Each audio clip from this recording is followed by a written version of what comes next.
Welcome to this Unity tutorial.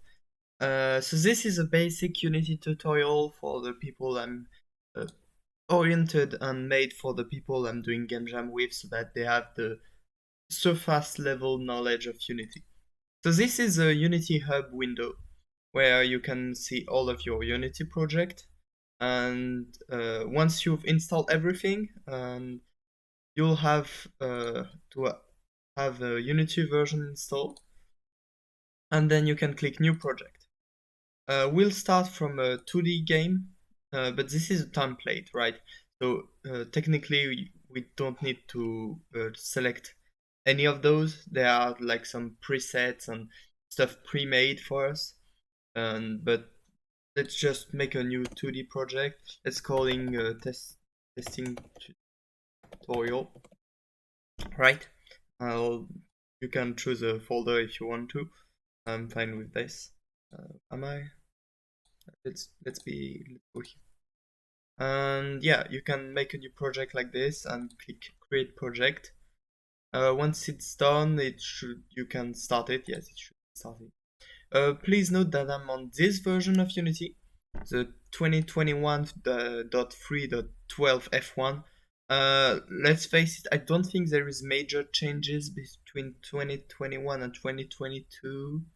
I may be wrong, but for now, any version will do for this tutorial, I think.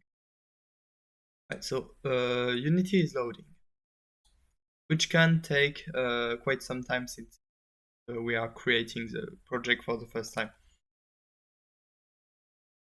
So here is the list of things we'll go through in this tutorial. And so it starts with a general idea like how the editor works, the different screens there is, how to move and stuff like that in the editor. Then we'll go through animation in Unity. We'll add our first bit of code to make a simple, very simple, a character controller that we can move left to right. After that, we'll go over tile maps, how they works, and we'll create a simple parallax script to add some depth into a 2D game. Then we'll go over scenes, UI, how do they work, and transition, stuff like that. Well, we are not making transition, but we'll see how we can do transition. I'll do a bit of audio things. I actually haven't prepared MP3 things yet. So, right. And then we'll see how to compile and run for different platforms. What do you need to have installed for this tutorial? Well, basically you have to have Unity installed. You have to add a license. I think, yeah, like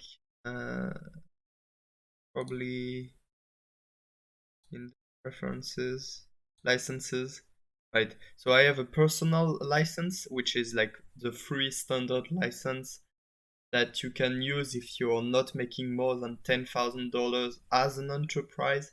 So basically, that's what we are using, and that's what everybody is using. And yeah, you just have to add, and it's free, and you click yes, and basically it's a license that you have. All right. So more than Unity, we also need Visual Studio Code, which is the code editor that I'm using. It looks like this, for example. That's one of my scripts for another game. And so it's very powerful. It can do a lot of things. Here you can see my main script for the player. And as you can see, I have some variables like speed, a bunch of variables, and I do a bunch of stuff. And it's very practical. Visual Studio Code is very flexible. You can do a bunch of things. You can render images, so you can actually see everything here. And there is auto completion that I've tried to install. So, for example, if I do this, it will, yeah, as you can see, it auto complete my prompt to fiddle do stuff. And to install Visual Studio Code, well, I'll have all of those two links in the description, but you have to well go into VS Code. Autocomplete not working. Yeah, I had this issue. So you'd basically have to install Visual Studio Code, download for Windows, and then after that you have to install on Visual Studio Code. Here on extension, you have to install the C# extension. C# extension, it's the programming language that we are using for this, for Unity. Unity is using C#. And so you have to install this extension. And once you're done with that, just follow this link that I'll have in the description, which describe how to add and configure VS Code for Unity. And personally, I had to also install this. So I'll have a link to this. You install the developer pack here. Click here and then you launch the executable. So yeah, that's for the installation of the things that we need. I'm just checking that the recording is going well. I think everything is fine. Yeah, everything seems fine. Alright, so this is Unity. Welcome. As you can see, there is a bunch of different windows. One of my favorite things of Unity is how you can take every Windows and basically do whatever you want with it. For example, if you want to have the inspector on the bottom right, you can. If you want to have the inspector as another little page there, you can. And you can do a bunch of stuff, and I don't know, I really like this way of thinking. So, what are the most important windows? Hierarchy is definitely one of the most important. Then after that we have scene, game, inspector, project, where we can have all of the files and assets. The console for all of the errors, we'll have a lot probably. And then if you go into Windows, you can have access to more windows. The one that we'll be using in this tutorial is the animation one that I'll just pop here because that's where I like to place it. I also have a dark mode on my Unity. I actually haven't looked on how to enable it, so maybe it's on white mode by default for you. I don't think so, but maybe. So what are those windows? So the inspector is a way to change the property of an object, and the hierarchy is basically the same thing as the scene, but seen as a list of objects. For example, in our scene, we can see that we have a camera. If I click on the camera, it also selects the camera on my hierarchy.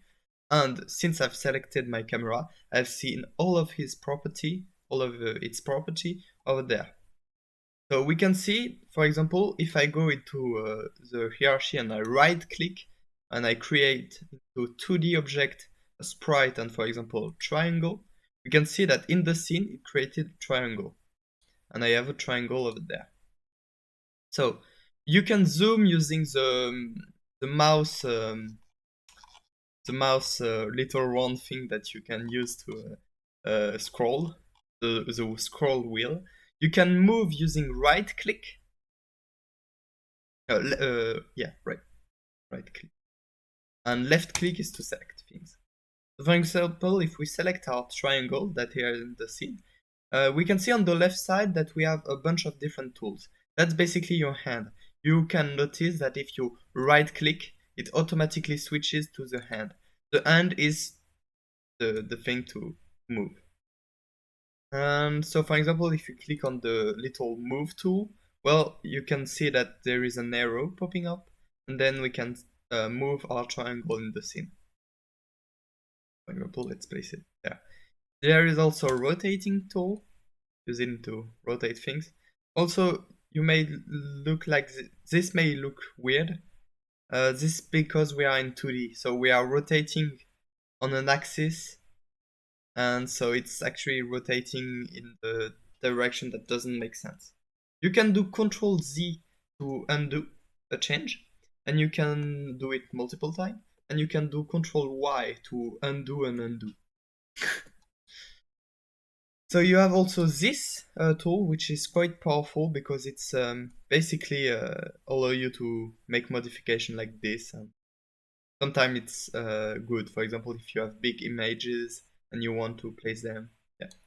You also have this tool, which is the scale tool. It's basically like the move tool, but it's for scaling. You may notice that every time I'm doing a modification on my triangle, which is there, it also changes his property, because actually those tools are just a shortcut to modify those properties. This transform properties is a property that every object have, every object in a scene have. So my triangle right now have this position property, this rotation property, and this scale values, right? So if I move, for example, my position using the move tool, you can see that it actually changes the value over there.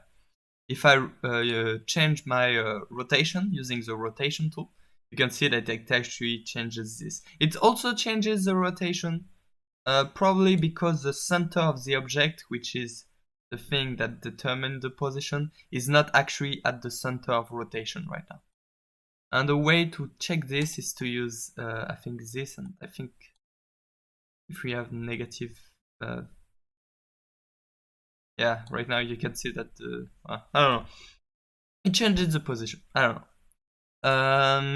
And you can also change the scale using the scale tool. As you can see, it changes the scale. It also changes the position so that the object remains center. Alright, while doing all of those modifications, which I'm going to Control Z full time, right? You can also press Shift. For example, when you have this, if you start pressing Shift, it will lock the thing so that it keeps the same ratio. And if you press Alt, it centers the thing. It's basically like any other drawing or editing software. And yeah, if you press Alt and not Shift, then it centers the thing, but does not keep the aspect ratio. Yeah, so that's for the main things. So as we can see, we have two objects right now. We have a main camera with some property that we can, if we double click on an object, it actually automatically change our view so that it fits the object well. For example, if I double click on the triangle, it will center the triangle on my screen. Double click on the camera, it will center the camera on my screen. That's a very efficient way to know where objects are. Because if we are lost in a scene with 1,000 objects, well, it can be hard to know where it is, and so we can double click to automatically get teleported to. So this is a camera. If we want, we can actually move it.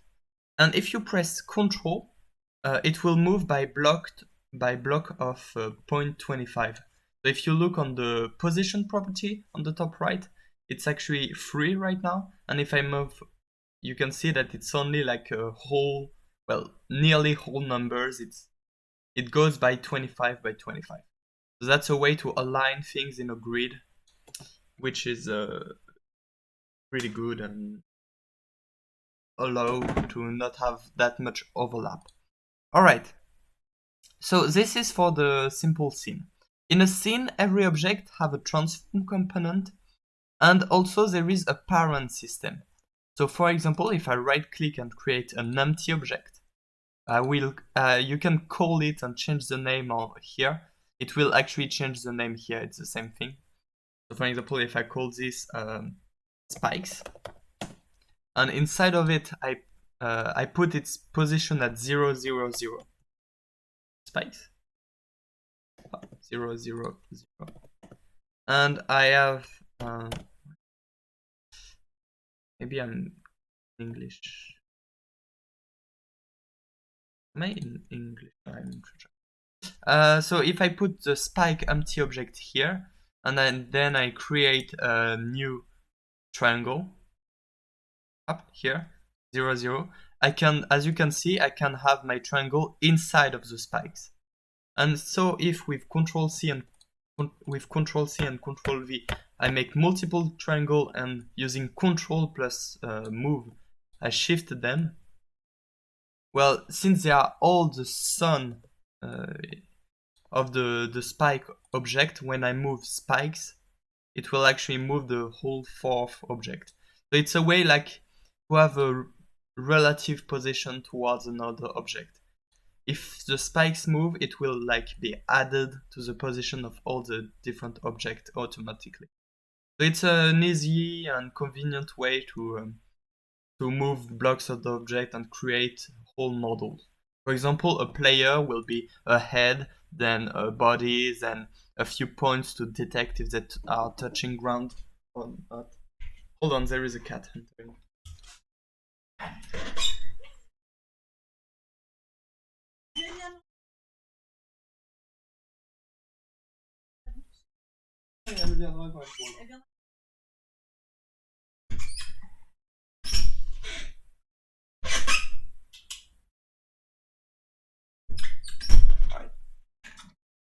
Sorry for that.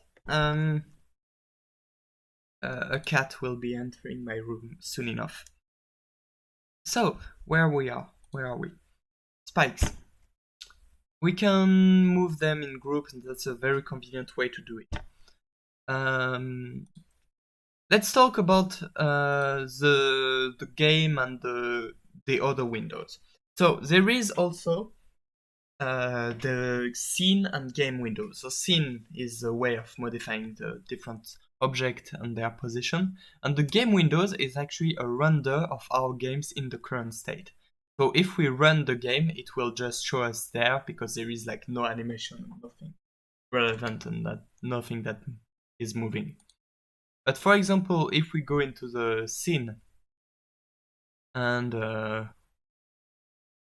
run the game, so to run the game you use those three buttons.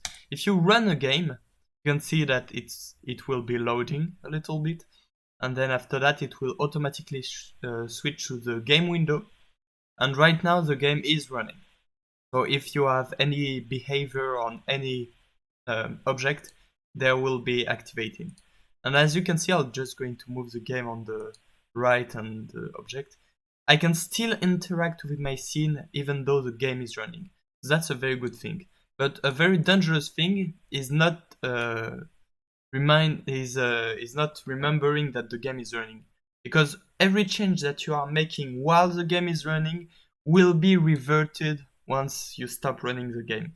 So if, for example, if I change my spikes so that like this, and then I stop running my game, it will automatically be reverted back to the previous state.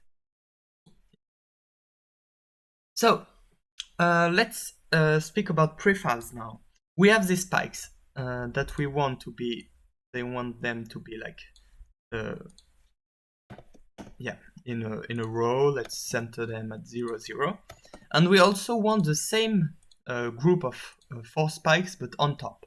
So of course an option is to copy paste the spikes, rotate them, and move them. But the problem with this is that once we done that, there are actually 2 different instances.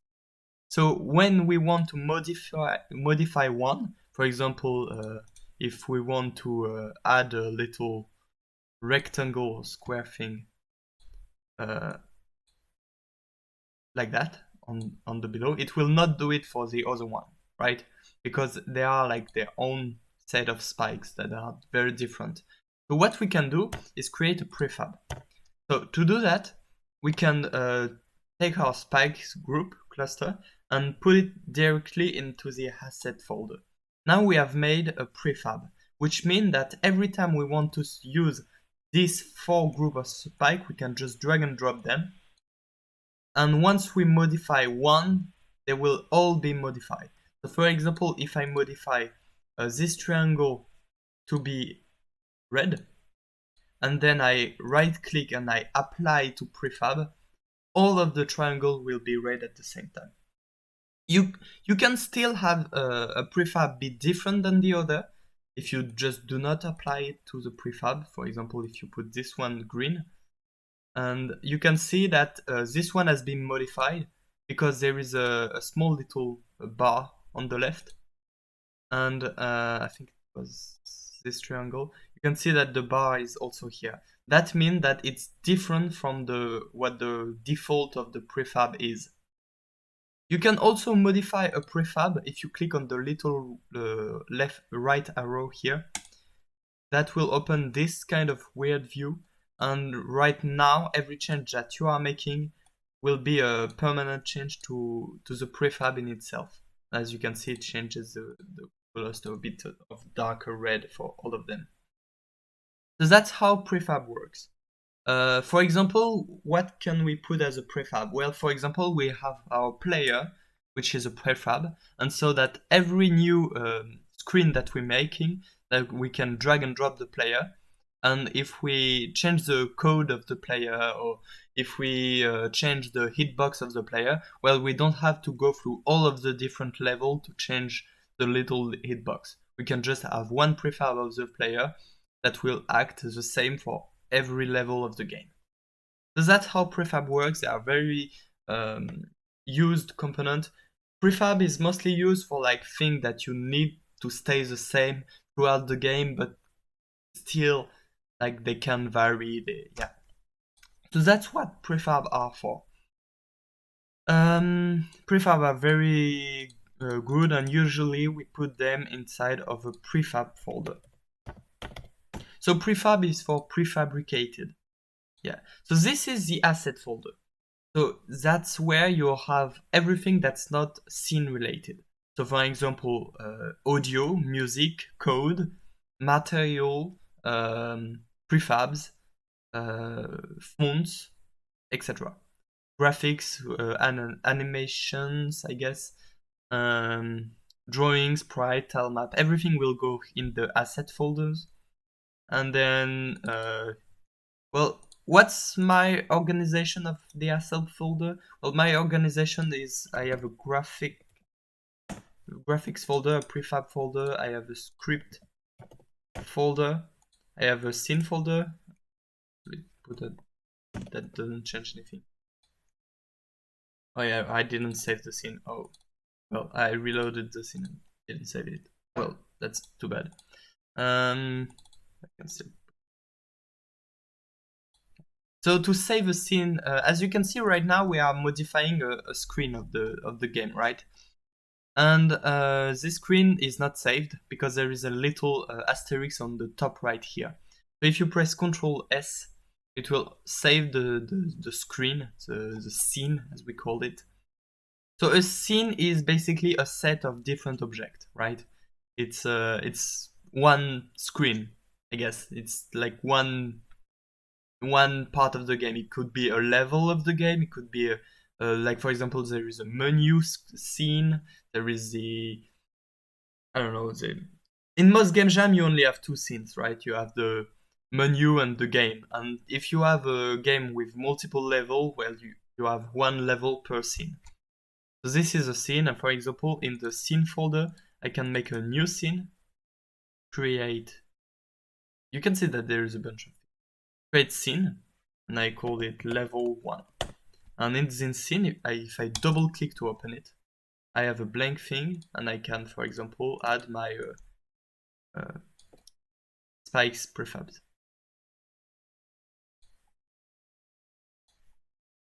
For example, like that. And now if I Ctrl S to save, if I go back to my scene folder and I go back to sample scene, we'll see that those are two scenes. By double clicking, I can switch from one to the other.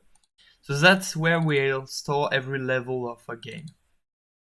And since it's a prefab, if I modify the spikes in one level and I apply to prefab, it will change every spike in the same level, but also in every scene. I need to save my scene, and as you can see, it saved everything. All right. So that was for basic scene editor layout thing. There is also one more thing I need to talk about. It's the 2D icon here. So Unity can make both 2D and 3D games, but there is no intrinsic difference between the two. What I mean by that is that a 2D game is basically a 3D game where you don't see the third dimension. So if I unclick this, we actually see that we are in a 3D space. Here the controls are a tiny bit different. Right click is to change the camera view, middle is still to zoom in and out. And if you click on your mouse mouse button, I actually cannot do that with my mouse. If you click on the mouse button, that's how you can move. But for now, I'll just use the move tool. So this is a 3D view of our game. As you can see, everything that appears 2D actually have some sort of 3D dimension, but it's just not used. As you can see also, the camera is not on the same plane as the little spikes. That's because if you click on the camera, you can see that in the Z component, which is the dimension that we don't see, then it's at -10. So if I unsee this and I change that, you can see that, yeah, change like that. You can actually, so in Unity, you can set value in 3 ways. You can add something, for example, add 2, and it will automatically do the calculation. You can also click on the letter and change it like a slider. And also, fun fact, and I love this feature, when you go too far to the right, you can actually continue and the mouse cursor will just appear on the other side of the screen. Which I found, very practical way to think. Alright, what's next on our tutorial? So we've done different screen, render editor, asset zone, move tool, scale, rotation, transform, okay. Basic sprite. Well, we'll talk about component right now. So as you can see, my main camera right now have a few properties, and their properties are in different components. That's what we call a component. For example, my camera, it's I'll go back into 2D. My camera have a transform component, which every object in the scene has. And they also have an audio listener component, and they have a camera component. Basically, that tell Unity what this object is doing. So if I create an empty object, it's actually like they only have a transform component, which I'm going to. Can I reset? Reset, yeah. So you can right click on the component to reset. If you want to reset the position and value to the default state. So right now I have an empty component, which is nothing. Literally nothing. It does not do anything apart from having a position and a rotation and a scale. It doesn't do anything. But I can add a component to it. For example, if I add inside of renderer, I guess, rendering. If I add inside of rendering sprite renderer, then the component sprite renderer has been added to my object. And now the object is capable of rendering a sprite. So for example, if I select in the sprite value an image, I don't know, this, well, you can see that now my object have a sprite renderer. And also now the width and height and scale does mean something. Okay. Sprite renderer has a few different properties. It has the sprite properties to know what to render. It also has a color properties. So it will basically change the color of what is white and just go from here. Also color, if you click on it, you can also change the alpha and the transparency of the thing, which is quite useful. You can also right click on the color to copy it, which I found very cool. And you also can use a color picker and pick a color from the scene. It also have a flip.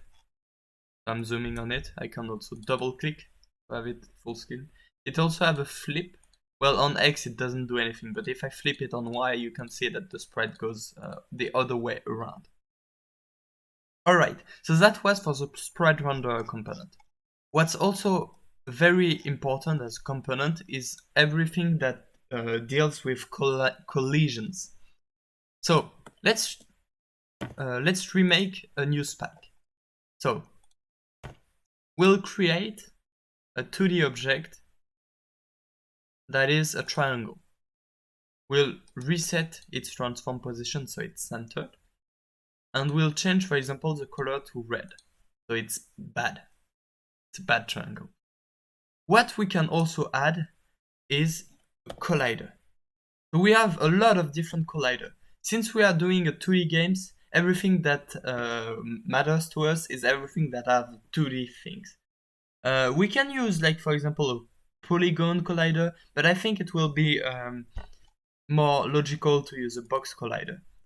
For example, if you see geometry dash spike hitbox. In Geometry Dash, the hitbox of a spike is just a little rectangle like that, which is weird, right? But that's how it is. Well, so for example, our spike, we can add a little box collider 2D component to it. And right now you have a edit collider button. If you click on it, you see that you can actually modify the things, and it will modify the value of the offset and size. It actually doesn't serve any purpose. You could just do it by hand, but it's so much easier to do it like this and change the hitbox. Let's do a geometry dash type of hitbox, and let's do something like that. Let's try to center it on X. And yeah, I usually like to round things a little bit. There is absolutely no reason why I should like do that, but I don't know. I feel like if everybody does that, the code will be easier to deal with because everything is rounded and feel, I don't know, more well.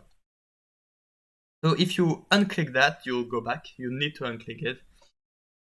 And now that we have a collider on the spike, it can actually interact with other things on the scene. The collider basically says, I think you know what a collider is, but still, a collider means this object have a physical shape at this point. For example, a cloud may not have a collider because a cloud may not interact with anything. But for example, a player may have a collider on their body, but not on their clothes. If they have, for example, a big cape behind them, will not add a collider to the cape as he's not physically enabled to move through a wall because his cape is stuck. It will be a bit harder to add a collider to the cape, but we can add a collider to the body. So that's collider are this idea. You can also, there is one option that is very interesting in Collider, it's the is trigger option. If you click on is trigger, it will mean that the collider is not a physical collider. For example, a physical collider means that two collider cannot be on top of each other. So if I have another spike that fall onto this one, well, it will bounce back or it will stay on top. It will not go through.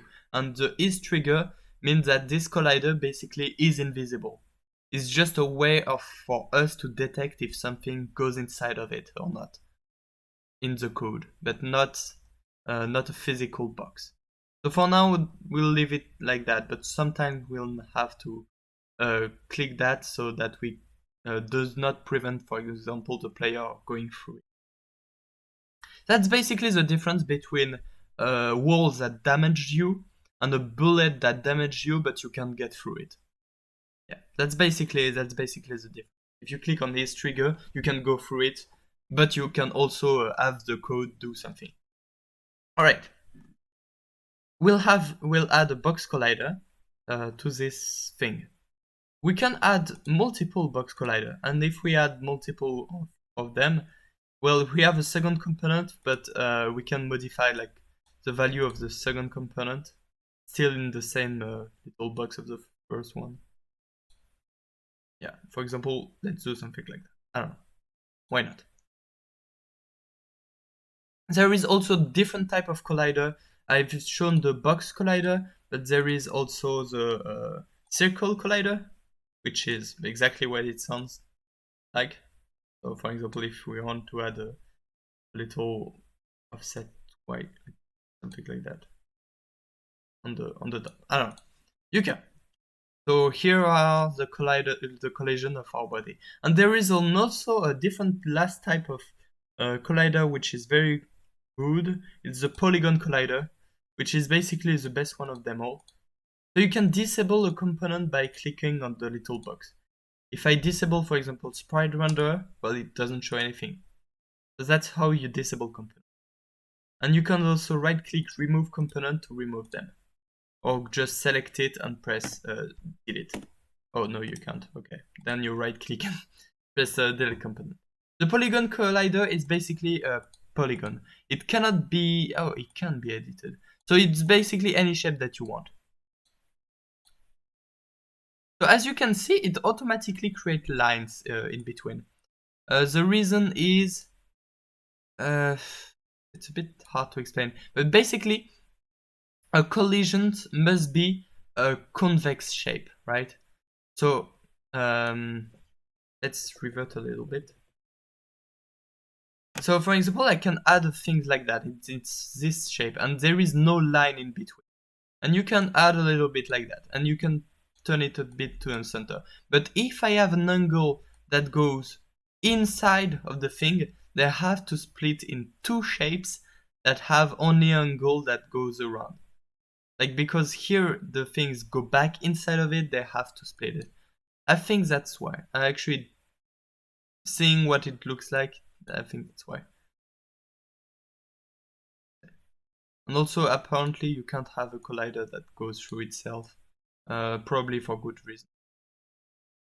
But I never really use this one.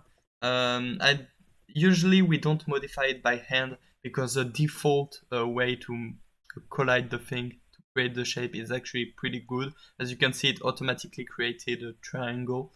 We don't really need to do anything else. So this is for our polygon collider. We have a lot of different Control S to save. We have a lot of different object and component. I'm just going to show a little some more. So let's create a square and that will be our ground. So I'll put a big flat things like that.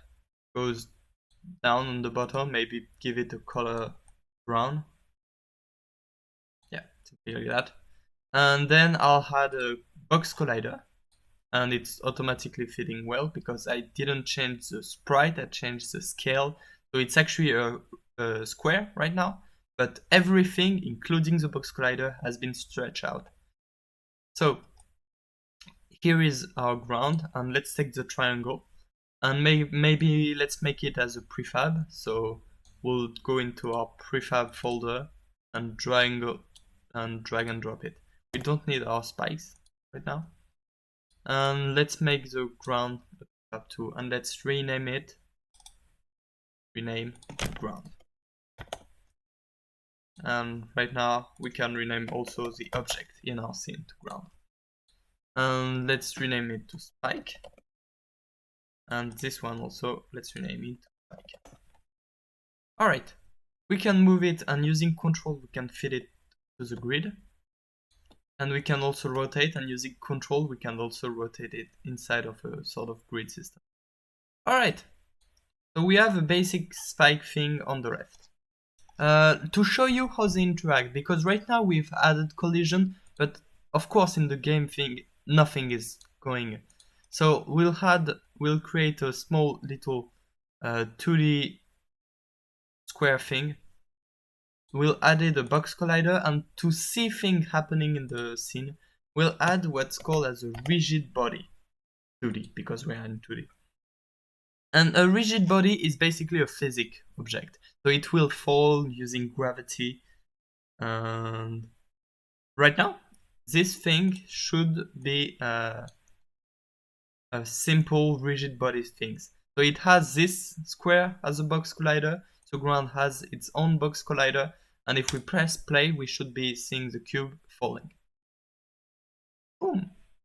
And if we put the scene on the left and the game on the right, and we move this here, you can see that the cube is moving again. If you do this up, you can see that the cube is reacting like a soft body. If we place it like that, you can see it's colliding with I'll move the camera to the left, and then I'll move back the cube here, and you can see, yeah, it's doing well, like we want it to be. It's even sliding, so yeah, things are happening. Okay, so this is a basic start of Unity. What are we supposed to do next? Also, I guess now it's basic sprite hitbox. All right, camera things. So camera is one of the hardest thing to get right into a game. Definitely, a good camera works can really make the difference, and why a lot of Nintendo's first game are very frustrating. Sometimes it's camera management, because sometimes hard to do. How does the camera works in Unity?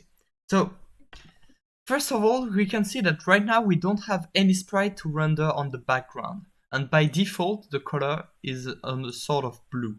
And this is here, the color background here, it's the color to show when there is no object at a certain pixel.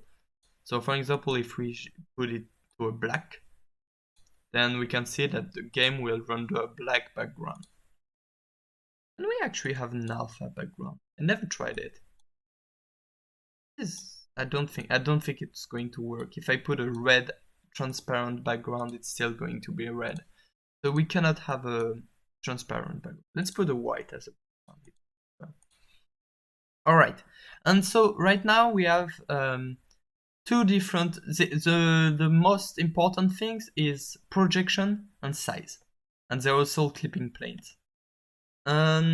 So, there is two types of camera, perspective and orthographic. Basically, this is 3D and this is 2D. What's the major difference? Well, I thought I had the things somewhere. Huh. Oh yeah, it's on my, yeah, alright. Look at this beautiful drawing of mine. Alright, so in a regular settings with a 3D object, a camera is a point in space and it will go far, and just like our eyes, it will like see everything that inside of this cone. And so everything that is a 3D object will be basically flattened out as a part of the screen.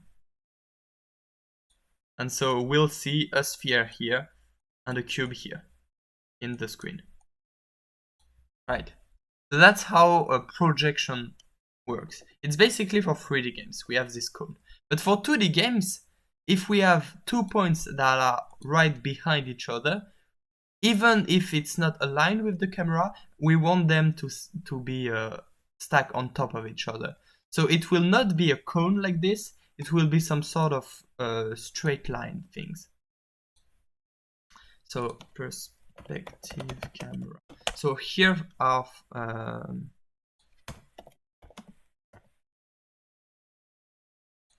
here is, yeah, this is the difference.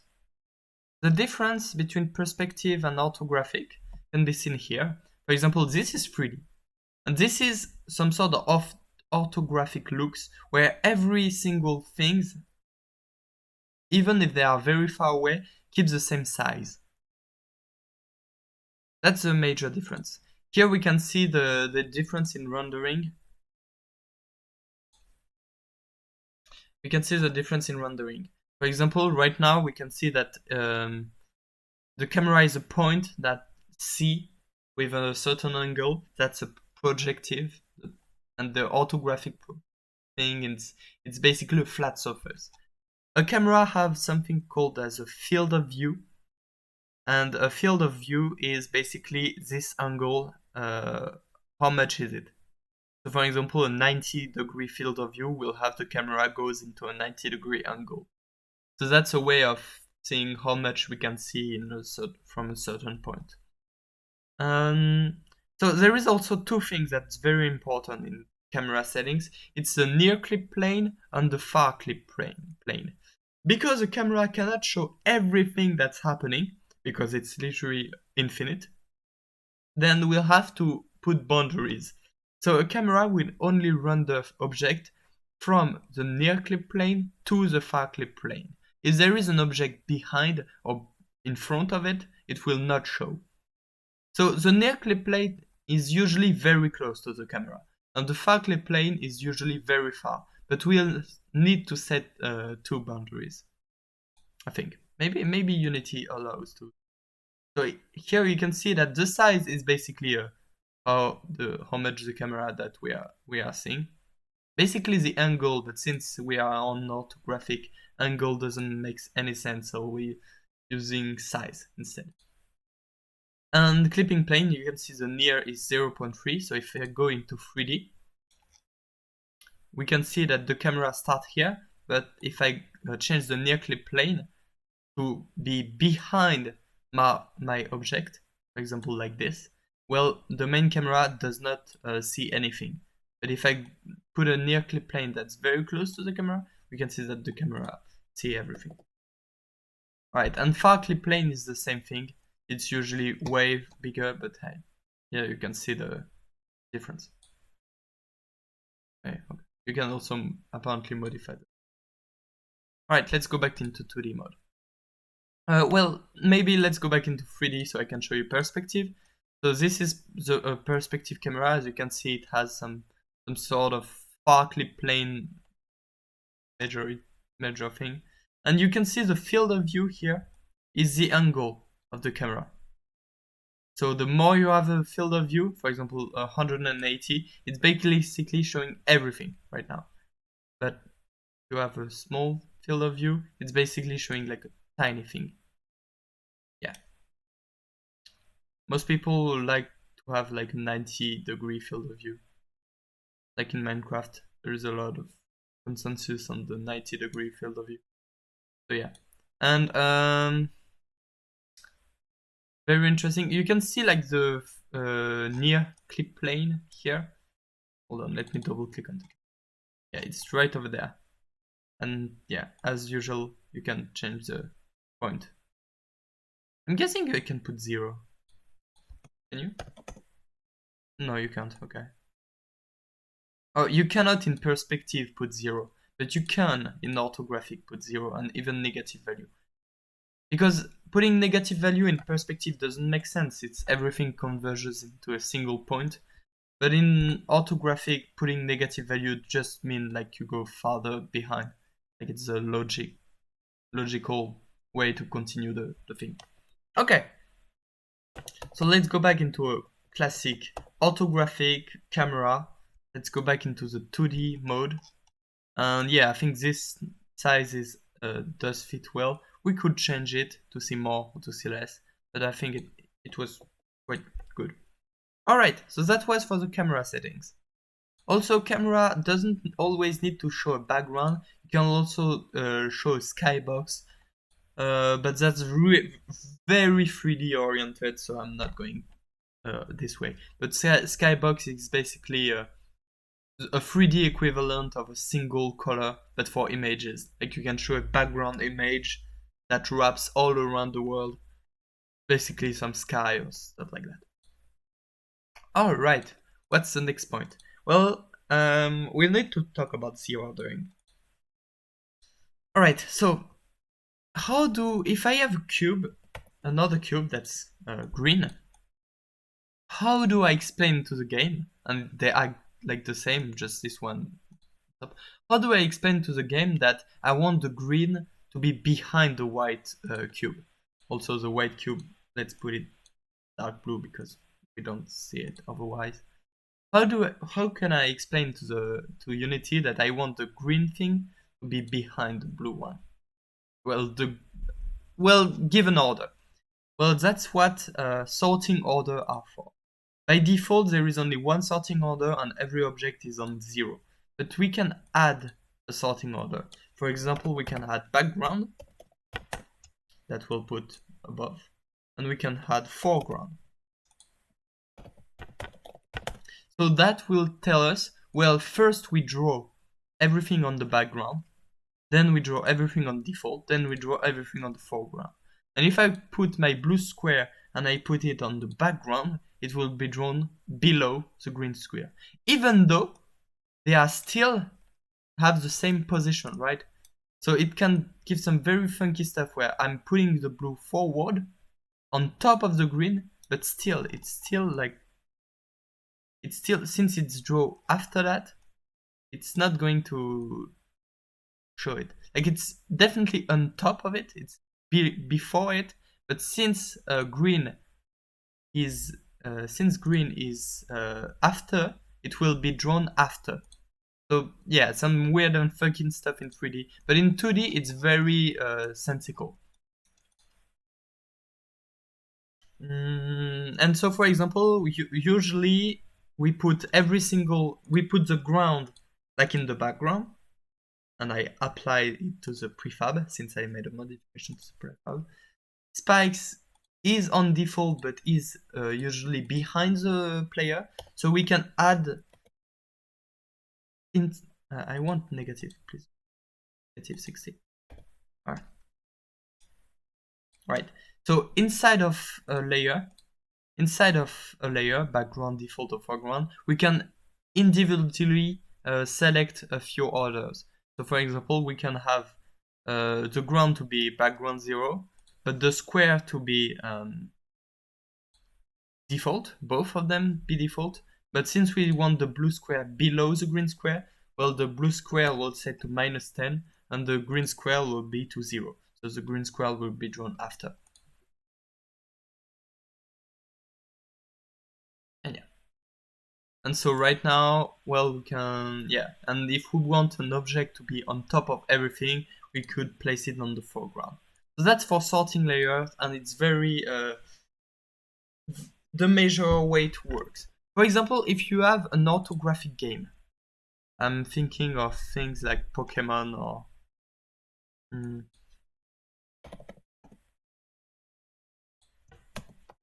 if you have an orthographic game, for example, yeah, something like that. You want the player to be, if the player is below the tree, you want it to be drawn on top of it. But if the player is behind the tree, you want it to be drawn like behind it, right? So between this point and this point, you'll have to change the order in layer.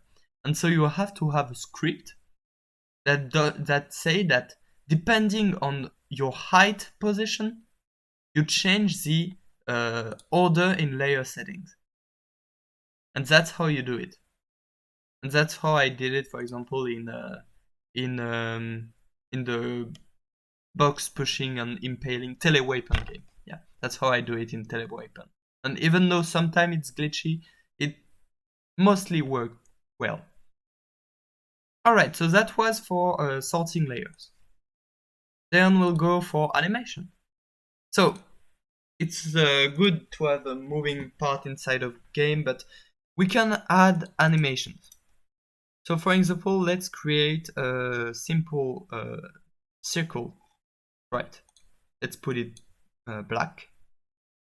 Let's give it a lot of weight, like that, for example. And we'll want to add an animation where the circle is pulsating, like going, I don't know, a bit bigger and a bit smaller. So for that, I'll go to the animation panel that you can add using animation, Windows, animation, and animation. And we'll create a new clip. We'll save it into a folder that I can call animations.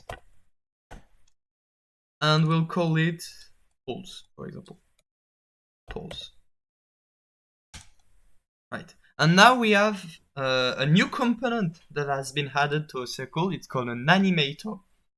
And when we select an object which has an animator component, we have the animation window that allows us to animate the object. If we click on the red circle here, we can begin creating keyframes.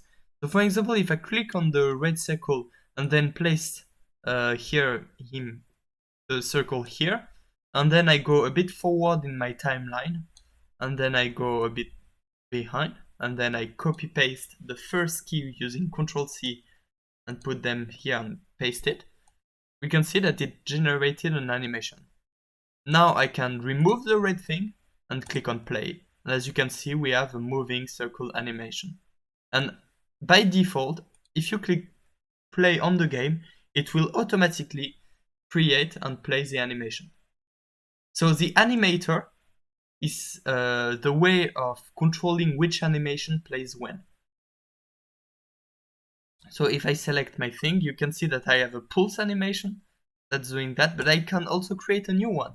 For example, I don't know, red animation.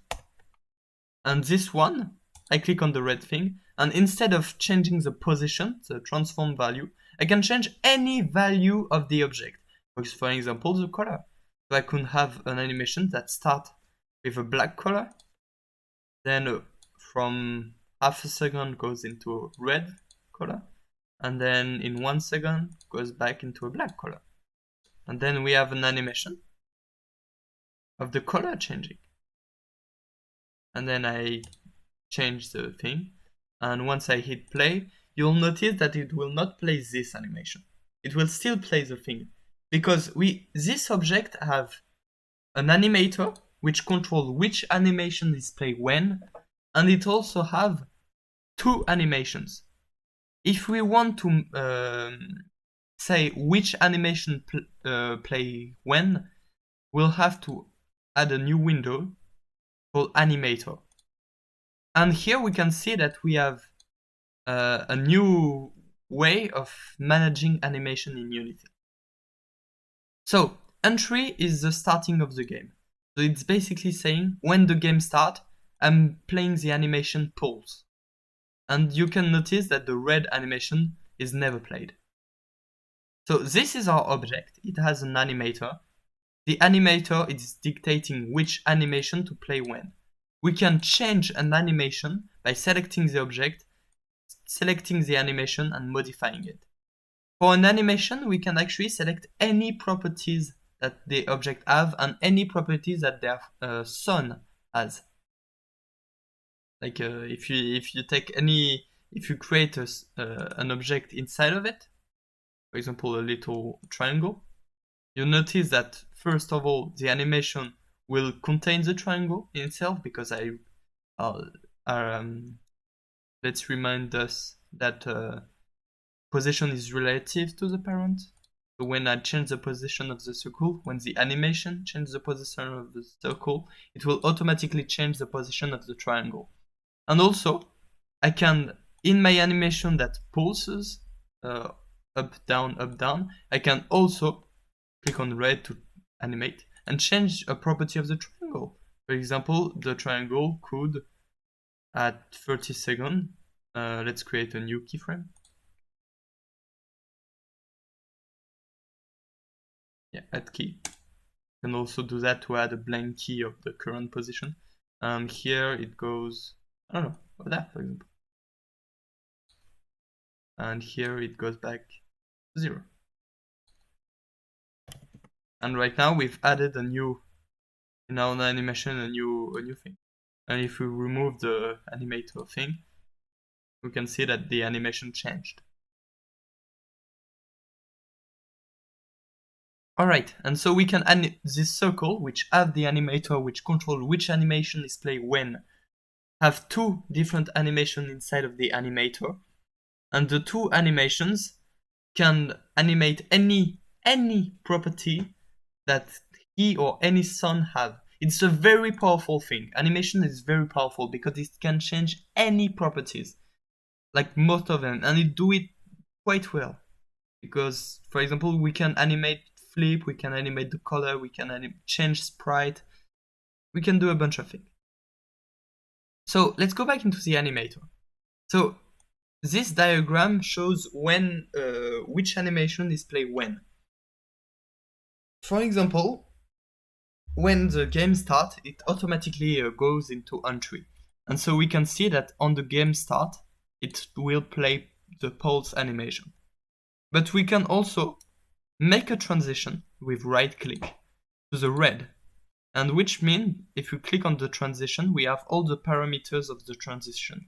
Meaning once pulse is over, what are we doing? Well, we can go into red.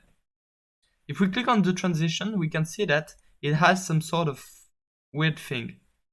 That's a way of merging two animations together. We don't really need that, so we'll cut the merge like that. will do as soon as you end pulse, you have a transition time of null, and then you go into red. You can also remove exit time, but that means that as soon as you enter pulse, you automatically goes to red without anything. So you'll not play pulse, you basically skip pulse. So usually we want to have an exit time of the whole thing.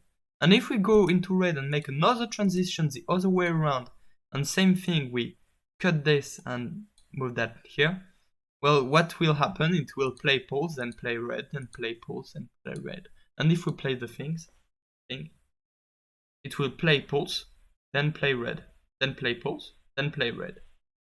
So as you can see, the thing plays its animation, then get teleported back until its original position, right? Because the animation goes from the top to the bottom to the top, right? But once it's done with the animation, it will go back into its default position, which is here. Inside of the animation, we animate the transform position, but once it's done animating, it will go back into its very good position. For example, if we spawn it here, well, the animation will overwrite the property of the position, so it will animate them here, but then after that, it's going to play another animation, but at its own position. So that's a problem. Fortunately, we have a thing called write defaults. And for some reasons it's activated, so I actually don't know what's the problem. Maybe don't need it. Let me just... Yeah, okay. So write default means that once you are done with the animation, you revert everything onto the default state. So if you press write default, it means that at the end of the animation, it will teleport it back here at the default position. Well, we don't want this, because once we are done doing the up and down animation, we want to keep it there. So we are unclicking this, and as you can see now, even though its original position is here, it's going to play a first time the animation here, and then it stays here, because it's overwriting the default value. Yeah, so that's animations. A major thing with animation is also a way to control animation with code. For example, we want that when our player character is moving to the right, we want to have the animation plays. And we cannot do it right now with only what we have. So what we are going to go is into parameters. Parameters is the way to create a transition between animation and code. For example, what we can do is add a new parameters. That's, for example, a boolean. A boolean, so there is a few data types. There is boolean, integers, triggers, and is there a float maybe? Yeah, float. And basically that's a few data type. Booleans are either true or false. It's basically the result of a condition. It's basically a binary thing. It's either true or false. So for example, is playing. Well, if isPlaying is set to true, we want to do the infinite cycle. If it's not, we want to stay to an empty state. So to that, we'll create an empty state here. And we'll, so when we create an empty state, it's basically an empty animation, right? So we want from an empty state, which we set as the default state. That means when on entry, we automatically go into this state. That as layer default means that at the beginning of the game, it will automatically play from this state. So from the empty state, we want to make a transition into our infinite cycle into a condition. Since this animation have no timing, it will automatically, it's basically like if the animation was 0 frame long, and it will automatically play at the end. And basically this is useless. But if we add a condition, for example, isPlaying set to true, then if isPlaying is set to true, it will go into this infinite cycle. And we can break out of this cycle. For example, with no exit time, meaning that as soon as we got here, we automatically are breaking out. I usually do this even though it's useless. And the condition is displaying false. So if we are inside of our little cycle, and if playing is set to false, it automatically go back into new state. But if is playing is set to true, maybe it will automatically go down. So let's add here a condition that is playing is set to true, meaning that we are doing this cycle. If is playing is set to true, well, it's not going to take this path, and it's going to take this path. And if is playing is set to false, it will take this path, and it's not going to take this one. All right. Now that we have this, if we press play, well, nothing will happen because is playing is set to false. I'll just move that. And if we set is playing to true, boom, you see that the animation is playing in our little cycle here. But if I set back is playing to false, which I can do it by code, then it's going back into new state. As you can see, new state, I think it has write default, so it's going to overwrite, it's going to write the default position. So let's remove this. And as you can see, is playing is set to true, and now it's playing is set to false, and it's going to stand there and not do it. So right, that's a way to control animation using code. Also, since I changed these parameters while the game is running, when I unpause the game, I will have to change it back again. Wait, no, it changed it. Well, I fault. Wait. Okay. Yeah, so don't make huge modification while the game is running, because otherwise you'll lose everything once you stop making the game run. And that's you'll make a few mistakes here and there on this. It will happen a lot that you are having the game running, do it a lot of modification, and then you just remember that you have this, and you say, oh shit, now I'll stop running the game and everything is gone. So beware of this. It's as worst as not saving and crashing. Alright. So that was for animations. Now you know how to create simple animation. Let's use this little player animation that I made. It's beautiful. It's running, right? So this is a player. You see that it's a character. I've also added a single frame of him not doing anything. So yeah. So I'm using Pixel App. It's a good app to draw things. You don't. Any app will do. That's. I mean, as. Alright. I'm using a Pixel App. It's a good application to draw single individual frames of the animation and exporting them and seeing the result on the top right.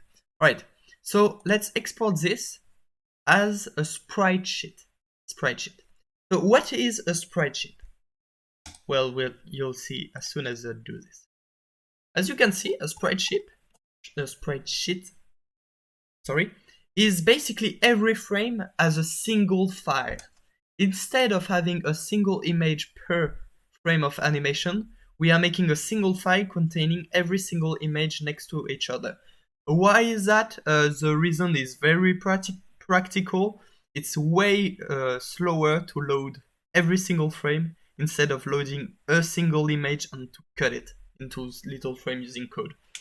Loading an asset is actually very slow, depending on a lot of things, but usually loading an asset is very slow, and that's why you're putting every single thing inside of a single image. So we have this single image of a single character, and now what we want to do is to make a simple character controller. So this tutorial presentation of Unity will make a simple character controller in it. And so right now I'm advising you to actually boot up Unity and do this part with me.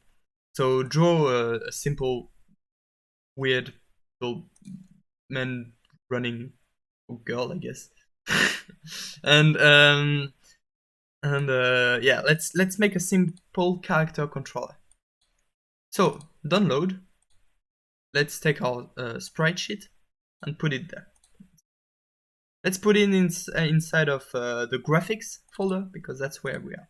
Okay, so this is an image. Technically, we can just put it back here, but that's not what we want, since it's going to show every single frame as one thing and it's blurry. It's really not what we want. What we want is to cut every single part of this image as a single thing. So, first things first. We have to say that this image contains multiple sprites in it. So when you select your image, you have to click on sprite mode multiple, meaning that there is multiple image into a single one. What is pixel per unit? Well, as you can see, Unity has a default unit size here. As a default unit size. This is 1 unit. When I draw my pixel, I have 32 of length, I think. So, meaning that this square is, if I want this square to be 1 unit in Unity, well, the number of pixel per unit is 32. Because it takes 32 pixels to make a full square. So that's what pixel per unit is. And what we also want, so we'll click apply to apply the 32 and the multiple thing. Every single, on this, every single modification that you do, you need to click apply. Because it's an image, I don't know, you just need to click apply. A very important thing is also the compression. Since we want pixel art, we don't want it to be like compressed and blurry. We want none as a compression technique. And also as a filter mode, we need point no filter. For some strange reason, I don't know what it does. I think it's meaning that it's trying not to make gradients and make really pointing thing. And right now, you can notice that our sprite is not draggable. The reason is since it's multiple sprites in one image, we need to define which sprites goes where. So we'll have to click on Sprite Editor, and right now we can see that we see our image, and we can actually select them. Let's not do it that way, because right now I'm doing it the bad way, and I'll show you why it's bad. So I'm selecting my sprite like that, and I click apply. Well, what happened? Then I got every single one of my sprite and I can drag them, and that's really cool. But since they have different size, because I've done it by hand, since they have different size, when I animate them, there will not be centers, there will be wigglings, there will be their pixel per unit will be wrong. It's not going to be a square, it's going to be a mess, basically. So what we are going to do is to, inside of Sprite Editor, let's remove using the delete key here. Let's use an automatic thing. Very big. Hold on. Okay. So let's use the splice thing. Splice will automatically create square of the same size, which is exactly what we want. So let's slice using cell size, and let's have a cell of 32 by 32. And as you can see, if we click on slice, it automatically generated our sprite the same way as Pixellab exported it. Because Pixellab is 32 by 32, so we put a slice of 32 by 32 and it deleted. If you want, you can take like 30 by 30 and have an offset of 4. Meaning like basically you make a smaller square, and right now since they are a bit offset, let's add a padding of 2. Well, let's not use that either way. Let's do 32 by 32. But you can check what happens when you do other things. I think that the best way to learn is like put different things and try to figure out what they mean. Offset probably means to offset a square, like the top left square. But yeah. Let's do it that way because that's what we want. We click apply, very important, and now we can see that every single sprite has the same size. And if you select multiple sprites and put them here, it will automatically generate an animation of all of those frames. Since the first frame of an animation is this one and we don't want it into animation, it's the IDL thing. We don't want the first frame. Let's select all the other one and hold on. Let's select all the other one and drag and drop into the scene. It will open the animation folder, and we'll select the animation folder right now. And let's num walk. Alright. Now we have our little thing, the player. And let's put it bigger. And as you can see, if I click play, it will automatically create the animation. It automatically has made the animation of the player walking. So that's dope. Let's put the player to 2. And let's add it a box collider 2D because it's a player. Let's make the collision of the box collider a little bit smaller because, yeah, player mostly here. So now he's not going to fall, but it will, yeah, the cube is going to be on top of his head. Alright, let's put the sorting layer. We want it to be before all of the cubes. So let's put, I don't know, 100. And if we click on play, the cube should be behind his head. Alright. Alright, now that we have our player and the animation working, we want the default sprite of the player not to be this frame, but be this frame. And we also, if we go into animation, we see that since we drag and drop the thing automatically, it created the sprite renderer and the animator. And we can see that we have the walk animation being the 4th frame that we need. And as you can see, the animation, if you modify it, the key is actually to change the sprite to the good things. So if you want to modify the animation, like add some other frames of him jumping, or if you want a frame to be a bit longer than the other, then you can. And let's make a new animation that we called IDLO. IDLO is the standard way of naming the nothing is happening animation.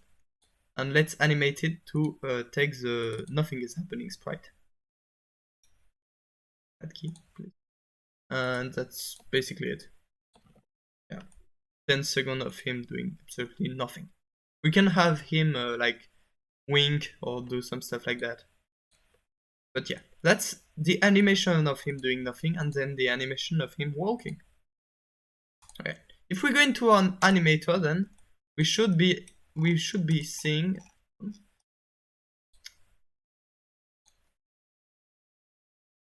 the 2 animation. Why can I move around? Because that's, yeah, I cannot move around because my mouse is broken a bit. That's fine. Alright. So we have the walk animation in the nothing animation. Let's make the nothing animation the default, and let's take the walk animation and having them both in transition.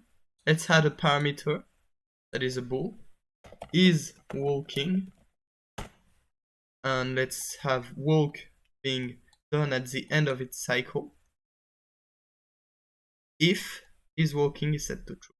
And the other way around, let's have no exit time, meaning that at any point we can skip IDLO if is walking is set to true, sorry. And the other way around is if walking is set to false, because we need to stop the walking animation if is walking is set to false.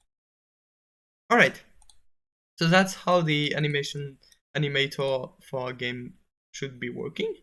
And then let's try to add to our little thing our first script. Let's also activate the animator. I don't know why it's deactivated, but let's activate it. So let's create a custom script. So let's call it player. New script, create and add. And now it's going to open Visual Studio Code. Since it's mostly likely that you are watching this because you will be doing a game jam with me, and since it's most likely that I'll be doing the programming, I'm not going to spend a lot of time detailing this part. But I'll do my best. I do the strict minimum. So this is C#, the programming that will create the component player that we just added. So every component have its own script. Most are very complex. For example, for the player thing, it will be a very easy. So first of all, we want a speed variable. So we'll create a float. So float means that it's a point value, floating point value. We'll create a float speed variable, and we'll make it public, meaning that it will be shown here. On update, start we don't need it yet. Well, yes, we do need it. To change the isWalking boolean here, we'll have to have a reference to the animator. So what are we going to do? Well, we are going to have a public animator. We call anim. And actually, we don't need this. And what we are going to do is, for example, we'll take the left or right arrow. So if we'll have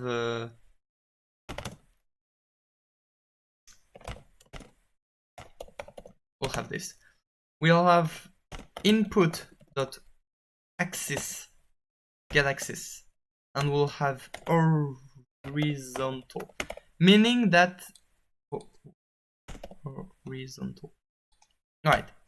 So this line of code, I'm going to get the code a bit bigger. So this line of code will get the value of the left-right arrows pressed. It will get the between -1 and +1 if we are clicking left or right. And so what do we want to do? Well, we want to modify its position, right?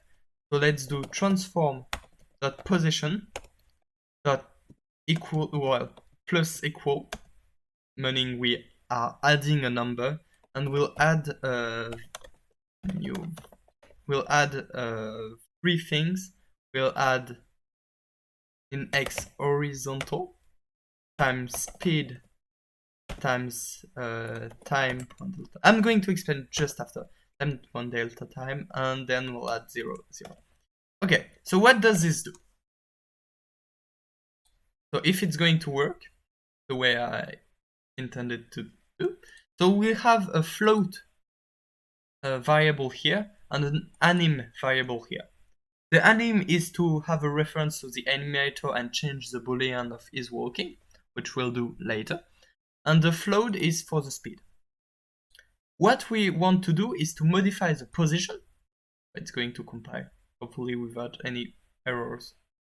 Okay, there, as you can see in console, there is no error, so the script worked. As you can see, we have our speed value and an animation.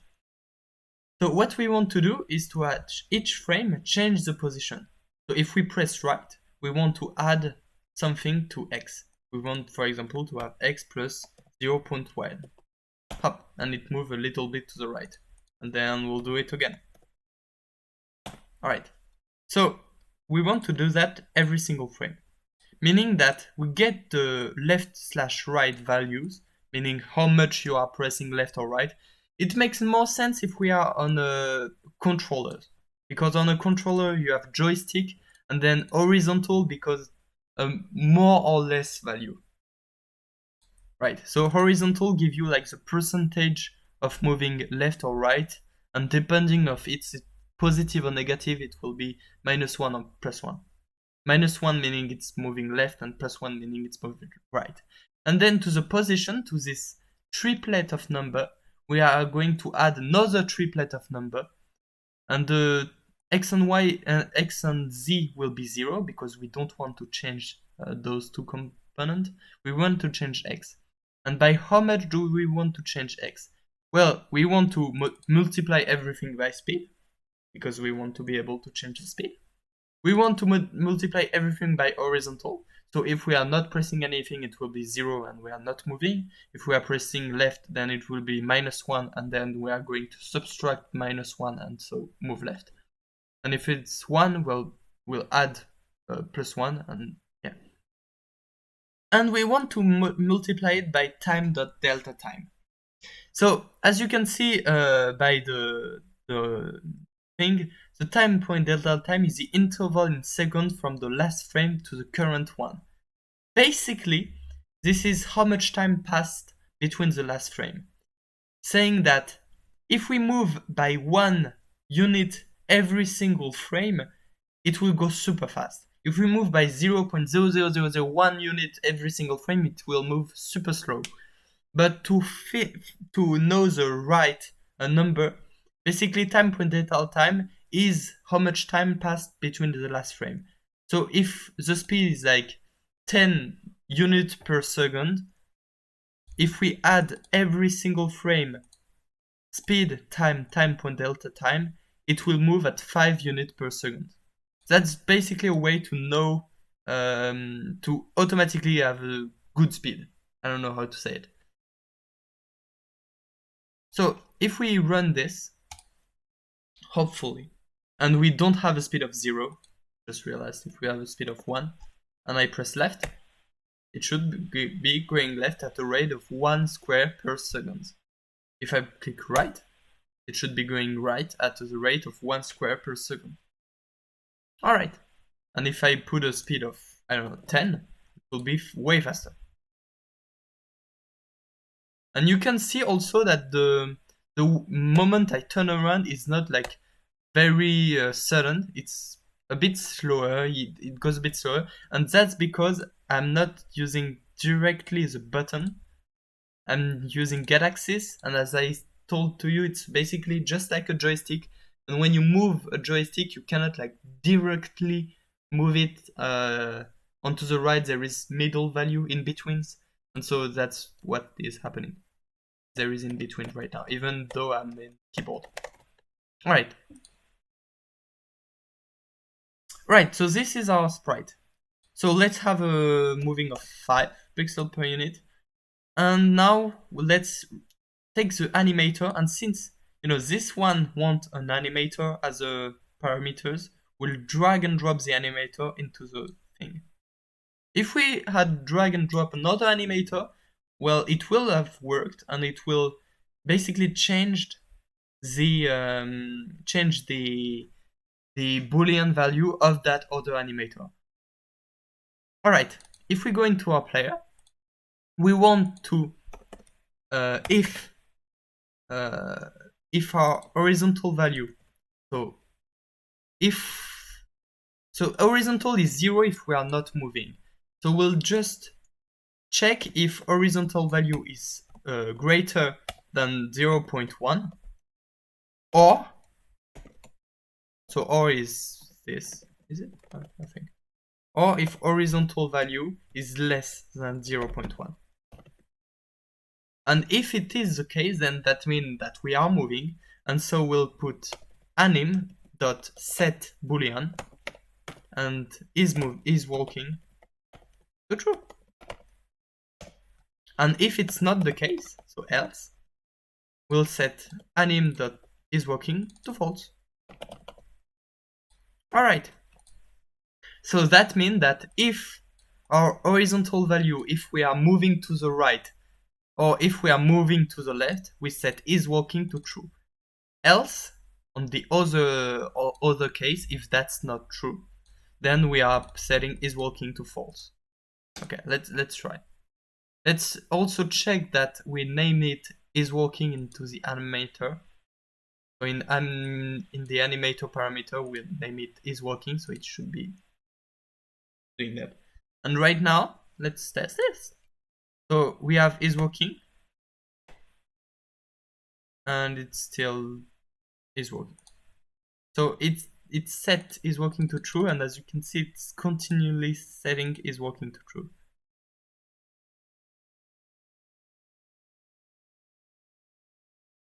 Oh, yeah, of course. It's if it's less than minus 0.1. Otherwise, it will, like most of the time, be true that it's not equal to 0. Yeah, sorry.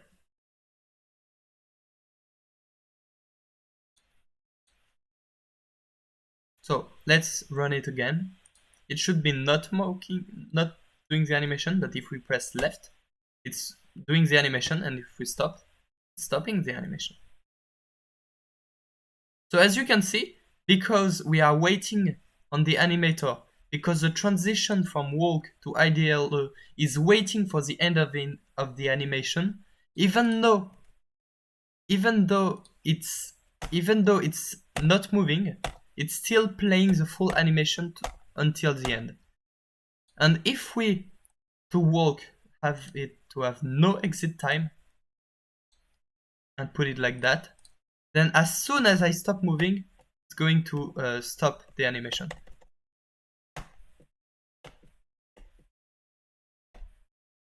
Yeah. So usually we use this because it's like it feels more responsive. All right. So because we said okay. All right. So that was for the animation process. And now we have a single player that can go left or right. Since the player does not have a rigid body, even though it has a box collider, it's still going to move left and right behind. Like if I put the player here, and even though it's going to collide with the wall, it's still going to move left and right. Since I do have a box collider, but I don't have anything like to do something about it. But if I add a rigid body, it's not going to be able to move to on top of another thing. So for example, right now, if I add a rigid body and I said to it that you cannot rotate on Z, so you're forced to be in this position, and you cannot, if I said it to not rotate, but because otherwise my player will do something like that and it will be weird, say the least. Then I'm going to see my player fall. And after that, I'm going to see my player push boxes, as you can see. So my player is interacting with the world. Yeah. And it's going to fall off the edge right now. Okay. So as you can see, we have a few components that are interactive with one of each other. That's, I think, everything I wanted to show about animations. Drag and drop animation from Pixel create simple animation, an animator boolean, and simple movement. Simple character controller. I don't have a sprite flip.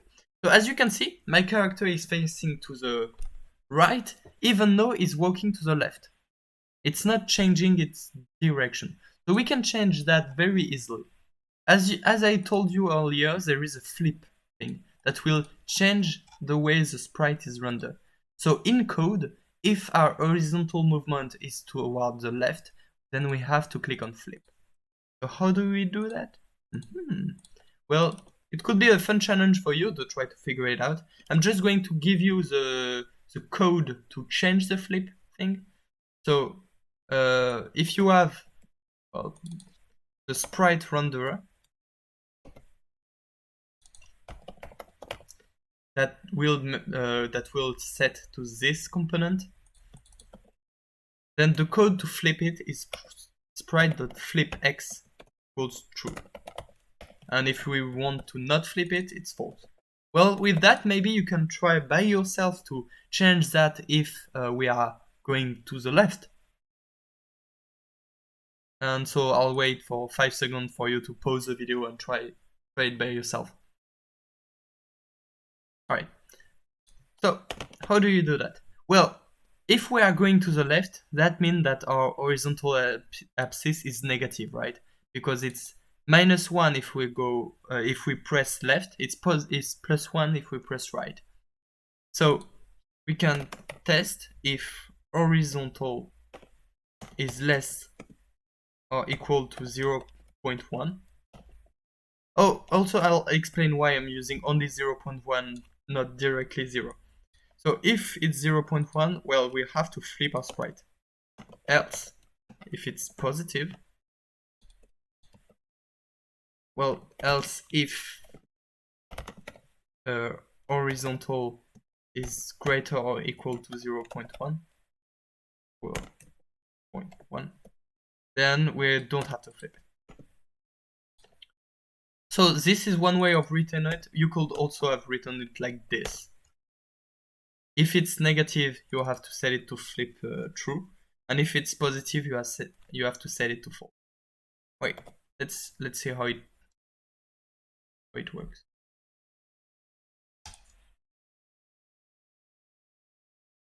All right, it's compiling. So now, if we have a negative value, it's not doing anything.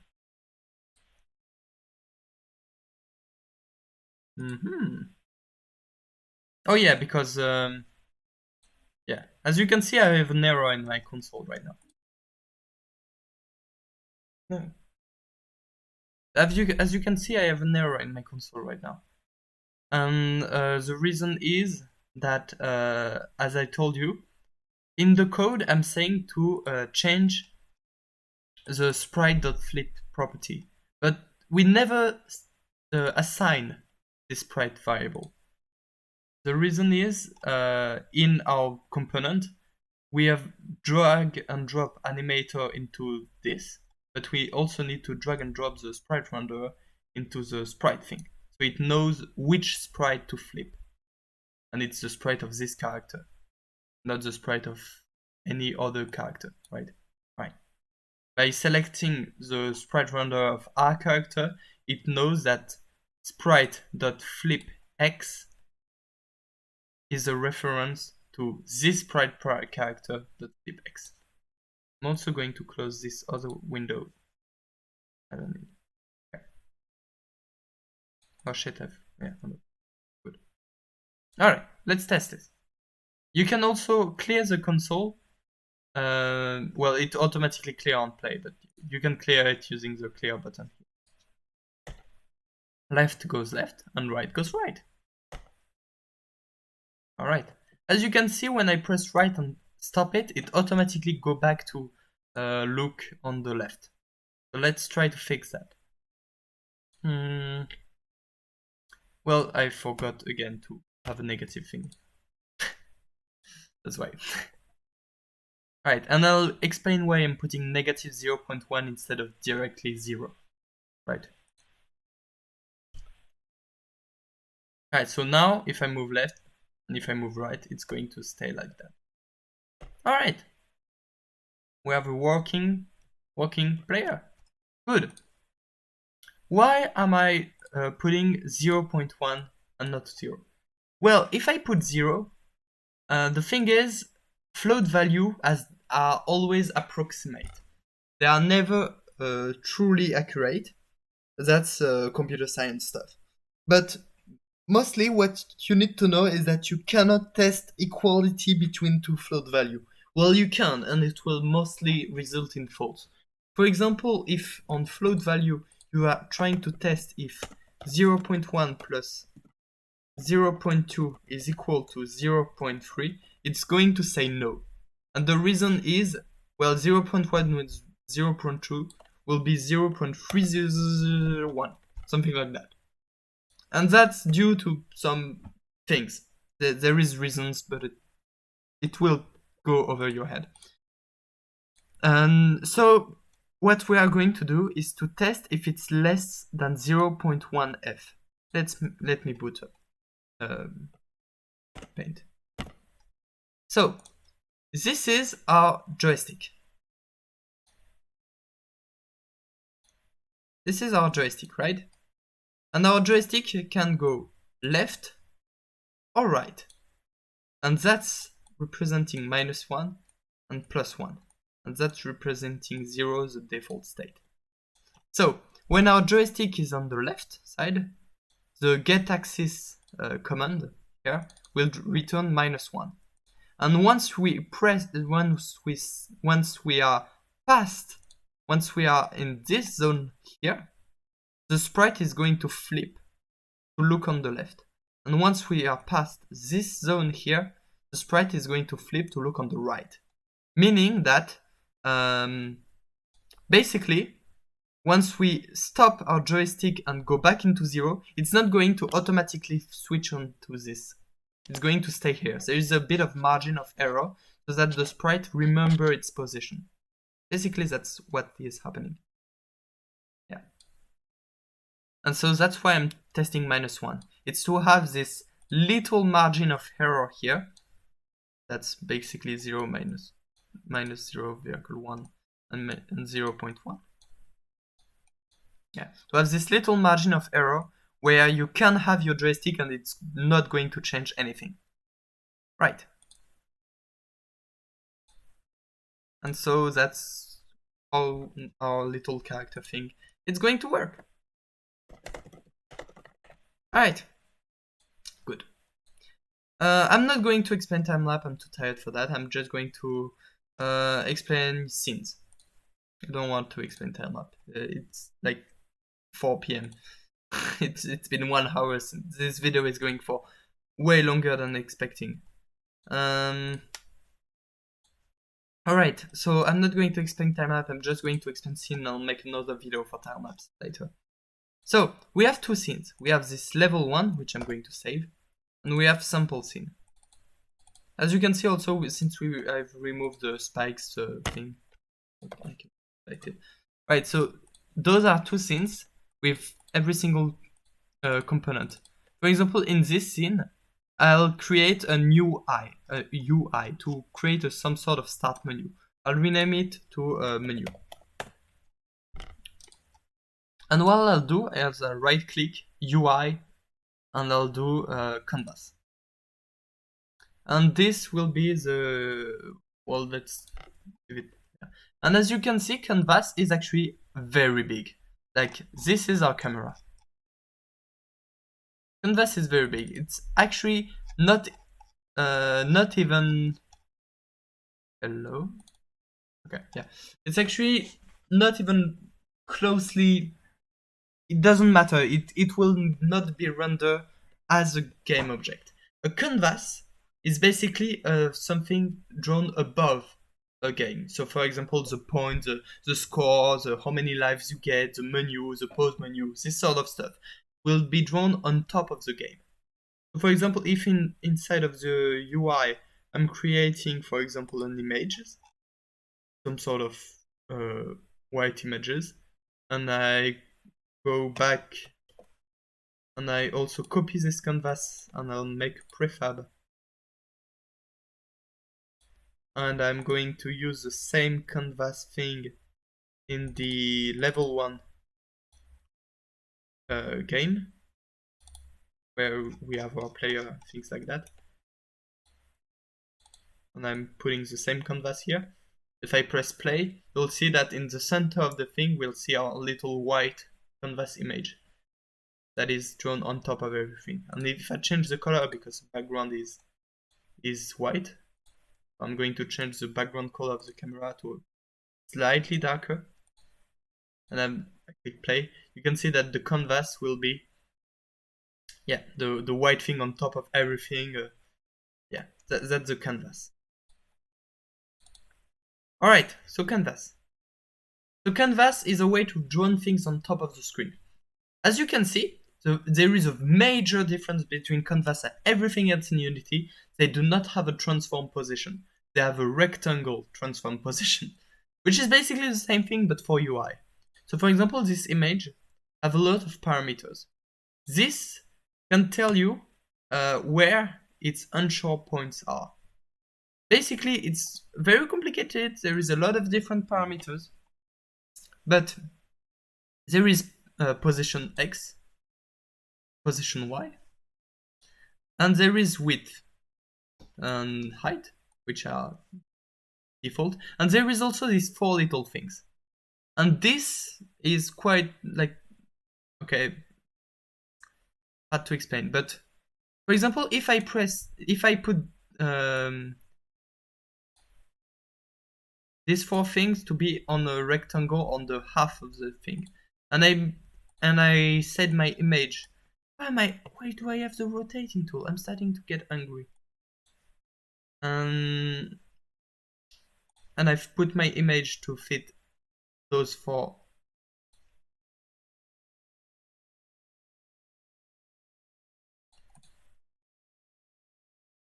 Shift Alt, right, like that. Alright, if I put my 4 things and my image like that, on the game I'll have that. But the most important thing is that this sort of little point tells you how much percentage it is. So if I close the game, you'll see that it will still be half. So these points are like percentage of the screen. It will move so that they stay at 50%. And if I move this one, well, it will keep the same number of pixels. So there is one which is percentage, and the other one which is like number of pixels. I don't know, it's too tired to explain this sort of stuff. So UI is drawn on top of it, and inside of the UI, yeah, sure, you can create buttons and images and text. So for example, I create a new text. They ask me to import some stuff, which is TextMesh Pro, which is the best way to create text in Unity. And right now I'm creating a new text I'll call Hello Gamer. And I'll set the text to be, well, as you can see by default I only have 2 fonts. But I've prepared everything. I've downloaded a font. Here, Ubuntu Mono. Let's add Ubuntu Mono into our asset folder. Into graphics, for example. Ubuntu Mono. Yeah. And let's have Windows, TextMesh Pro, Font Asset Creator. That's a way for us to convert this font file into a Unity usable font file. So it's TextMesh Pro Font Asset Creator. And right now you select the font, you put it there, generate font atlas. And it will save it. And now you have a font that's usable for text in your game. And you can put it in the font asset thing, or just click here and select Ubuntu font, the font that you just imported. And so you can create your text, add a little orange color, for example. And you can, I don't know, put it bold. Yeah, I don't know, it doesn't change anything. And now if you go into the canvas,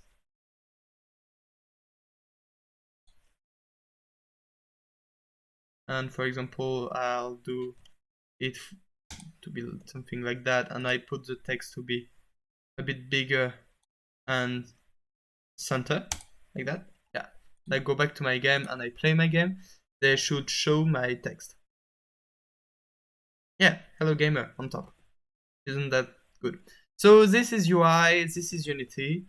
We'll use UI because UI can be interactive for menu. You can click on UI, activate buttons and stuff like that. That's how it works. And yeah, if for example our camera, let's have an example of what the UI have a difference between this. Let's put the camera as a son of our player. I think our player is new pixel. Let's rename it player. So since we put the camera as a son of our player, it means that the camera will be following the player, right? Because if we move the player, we're moving both. So we'll put the camera directly on top of the player, like that. And as you can see, if I move the player now, the camera will move with it. If I put the game on the left and the scene on the right, you'll see the difference. You see that the camera is following the player. And you see that the UI is really drawn on top of everything. Even though the camera is moving, the UI is not. and is on top. So if you had to add a little score on top right, etc., you can.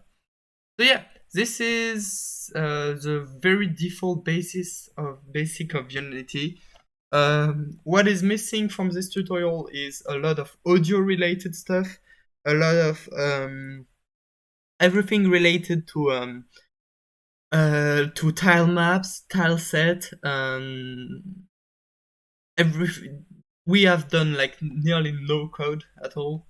There is a bunch of things that you can do to code, and everything related. Oh, I'll show also how to compile your game and make it playable on the internet.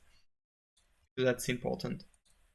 So if you go into File and Build settings, you'll see every settings related to the build version. A build is basically the executable version of your game. So this is the menu scene that will be in the build. So we don't want the menu scene, we want the game scene. So we'll remove it and we'll add as a scene level 1 and I drag and drop inside of it. And so level 1 will be in the build. It's also going to be the default the scene that will load every time someone makes launch the game. And so if you add level 1 as a scene and you select the version you want, so for example, if we want to compile it for Windows, we'll select this. If we want to compile it for basically PC, it's Windows, Mac and Linux, we'll select this and that's what we'll be selecting. If we want to compile it on the web, so it runs on the web, that's for example every single thing that I made on itch.io.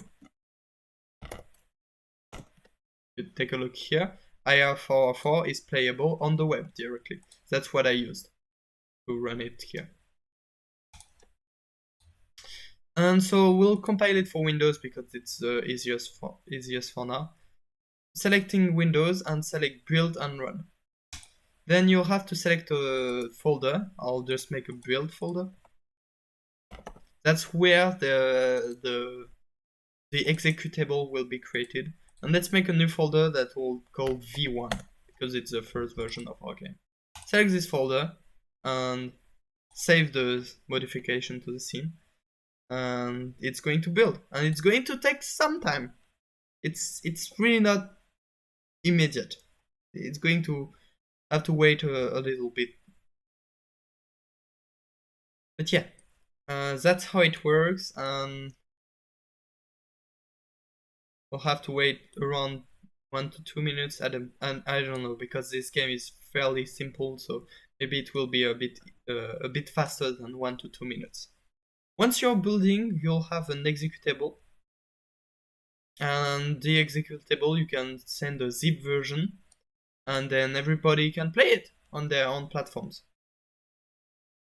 As you can see inside of the build settings, there is the target platform, Windows. That means that by default it's really made for Windows. You can also change it to Mac or Linux, and meaning that it will be targeted for Mac or Linux. So right now we've built the things, and since we click build and run, it's going to automatically start it. And as you can see, it started our games. Now we can play it. And yeah, we have our game. Info. And die. Alright, so that was our game. Let's use Alt F4 to quit. And that was Unity, the very basis of Unity. I hope you enjoyed this video.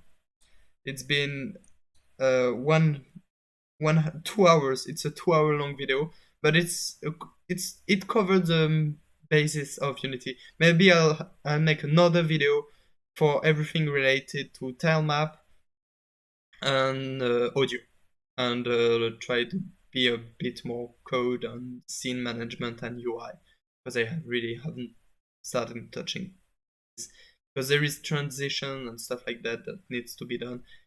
But yeah, thank you for watching and hope you learned some stuff.